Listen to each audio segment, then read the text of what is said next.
You can put the compost bin almost anywhere in your garden. It needs to sit directly on the soil so that any liquid produced as the material breaks down can drain away. So it's best not to put it on paving, concrete or tarmac. You can keep it in the same place or move it around each time you empty it.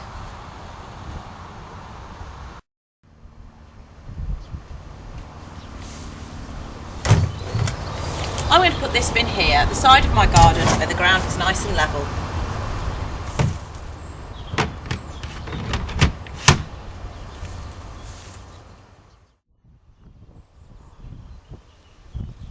Put the bin where it is easy to get to all year round, with access for a wheelbarrow if you use one. If possible, there should be some working space around the bin in case you want to mix materials and for when you want to empty it.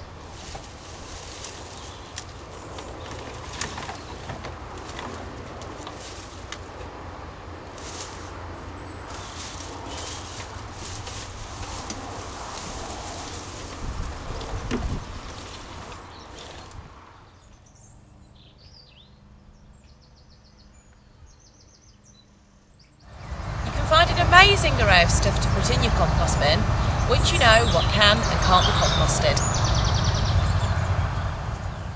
Basically, anything that was once living, that is, materials of plant or animal origin, can be composted, and anything that is not of living origin can't be composted.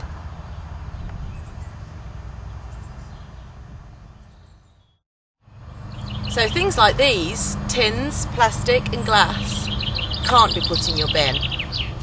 But they can often be taken to the local recycling centre instead. And then there are of course some things that don't quite follow the rule. Some materials are best kept out of the domestic compost bin, although in theory they are compostable. For example, you should not put used cat litter, meat scraps or any cooked food in the bin. Vegetable peelings from the kitchen are good compost ingredients. Collect them in a bucket or a kitchen caddy and empty it into the compost bin regularly. Junk mail, cardboard egg boxes, kitchen paper, loo roll middles and general low-grade paper are other common household items to compost. You can add them to the vegetable scrap bucket or collect them separately. Crumple up the paper and cardboard before you put it into the bin. This is better than tearing or shredding it, as it keeps the air in the heap.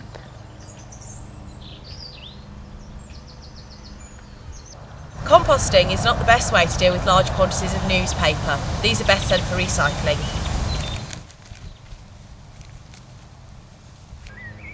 Most of the plant debris from the garden can also be put in the bin. For example, prunings, whether it is soft leafy material or more woody prunings, weeds, grass mowings and clearings from the vegetable patch, they can all go in the compost bin. Autumn leaves can be added to your compost heap in small quantities. If you have large amounts, then you can stack them separately to make leaf mould. Bedding from vegetarian pets can also be put in the bin, but if your pets are bedded on wood shavings, then don't put too much of this in the bin, as it will take a long time to break down.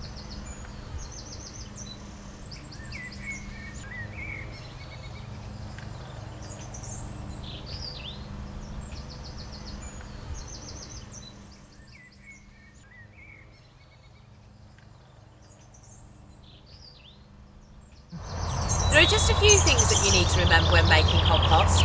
Composting is a natural process involving many different kinds of bugs. You can provide the right ingredients to feed the bugs and give them the conditions they like to live in. They need food, air and a bit of moisture. The material you put into your compost bin can be divided into greens and browns. Basically, you need a mixture of both. The greens are the young, tender and moist materials such as grass clippings, vegetable peelings from the kitchen and other tender plant material from the garden. The greens tend to rot very quickly. If you leave a heap of grass mowings alone for a few days, it will soon get hot.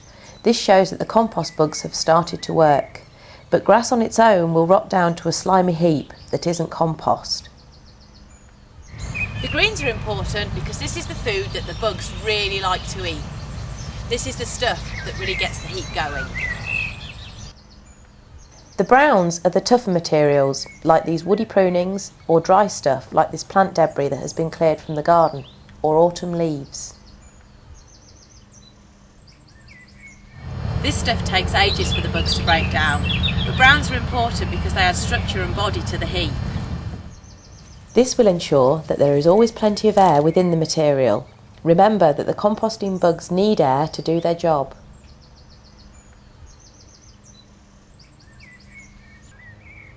Straw, wood shavings, cardboard and paper are also browns, but don't forget to crumple the paper before you put it in. Many items that you can add to the compost heap are a mixture of both greens and browns.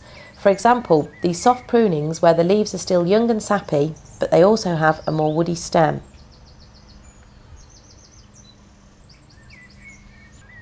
So, the key to making really good compost is to add a balanced mixture of greens and browns. Greens will get the composting bugs started and the browns will give structure and body to the heap. If the material you add to the bin is dry, then you will also need to add a bit of water. The final ingredient is the many microorganisms that will do the composting for you. You can't see them, but there are millions in this handful of compost. They move in on their own accord, so luckily you don't have to add them.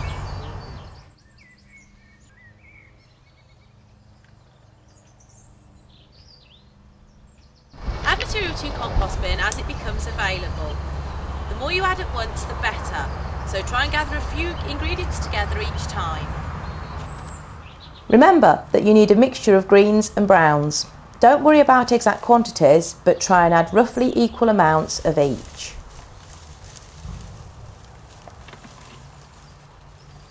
If you've got quite a lot of one sort of ingredient, mix it with another or add it to the compost bin in alternate layers. If you have a lot of vegetable scraps from the kitchen, then you can mix these with paper and cardboard, but don't forget to crumple up the paper before you put it in.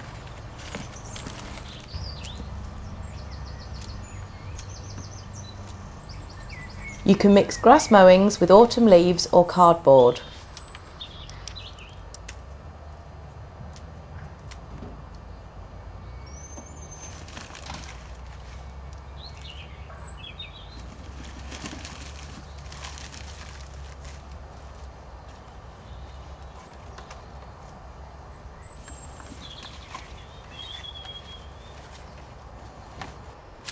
Some bits you may need to cut into smaller pieces, and the chunky material can be chopped with a sharp spade.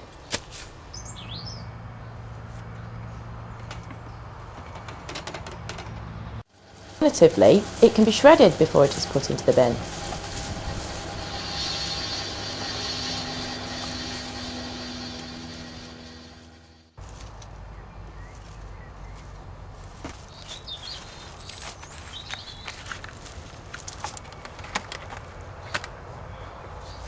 Spread the stuff out to the edges of the bin and firm down gently.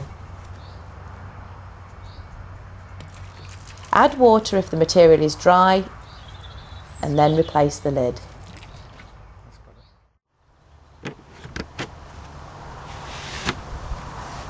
If you've just added a lot of material to your bin in one go, you will find that it will begin to get hot within a few days and the material will break down quite quickly. If, on the other hand, you're only adding small amounts to your bin each time, then it probably won't get hot. But don't worry, it will still break down, it'll just take a bit longer. As the material decomposes, it decreases in volume, so you may never actually fill the bin completely. Just keep on adding more material. After 6 to 12 months, there should be some finished compost at the bottom of the heap. If you have a hatch on your bin, you can check to see what it looks like.